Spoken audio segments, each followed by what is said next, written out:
হ্যাঁ বল। কি করছিস? এই যে মাছের ঝোল বানাবো তার প্রিপারেশন নিচ্ছি। সাদা তেল? হ্যাঁ, আজকে এটা দিয়েই বানাবো মাছের ঝোল। সাদা তেল দিয়ে কয়েকদিন আগে কে একজন বেশ আমাকে বলছিল ভালো হেলথ বেনিফিট আছে। হ্যাঁ, সাদা তিল বা কালো তিল, তেলে সেটারই কোলেস্টেরল হার্টের জন্য খুব ভালো, ক্যালসিয়ামের জন্য। তো হ্যাঁ, প্রচুর হেলথ বেনিফিট আছে।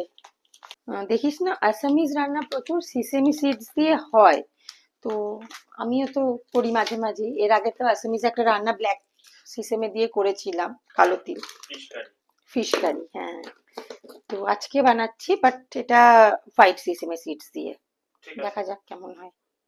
প্রথমে 4 পিস মাছ নিয়ে তাতে নুন, হলুদ আর তেল মাখিয়ে রেখেছিলাম। এবার গ্যাসে কড়াই বসিয়ে তেল দিয়ে তার মধ্যে মাছগুলো এপিট ওপিট করে লাল লাল করে ভেজে তুলে নিয়েছিলাম। মাছ ভাজা হতে হতে অন্য একটা ফ্রাইং প্যানে বেশ কিছুটা সাদা তিল নিয়ে একটু লাল লাল করে ভেজে ওটা মিক্সিং বাটিতে নিয়ে কিছুটা পেঁয়াজ, আদা আর কাঁচা লঙ্কা দিয়ে বেটে একটা পেস্ট বানিয়ে নিলাম।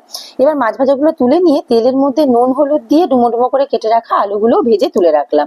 ওই তেলের মধ্যে বাটা মশলাটা দিয়ে নুন, হলুদ, লঙ্কা গুঁড়ো, জিরে গুঁড়ো, একটুখানি গোলমরিচ গুঁড়ো দিয়ে ভালো করে কষিয়ে নিয়ে আলুগুলো দিয়ে আরো 2-3 মিনিট কষিয়ে নিয়ে জল দিয়ে দিলাম। এবার একটু ফুটে উঠলেই মাছগুলো দিয়ে যখনই একটু গা মাখা মাখা হয়ে যাবে, ওপর থেকে কাঁচা লঙ্কা কুচি ছড়িয়ে নিলেই রেডি হয়ে গেল এই সাদা তিল দিয়ে রান্না করা মাছের ঝোল। তোমাদের কাছে যদি ধনেপাতা থাকে ওপর থেকে একটু ছড়িয়ে দিই।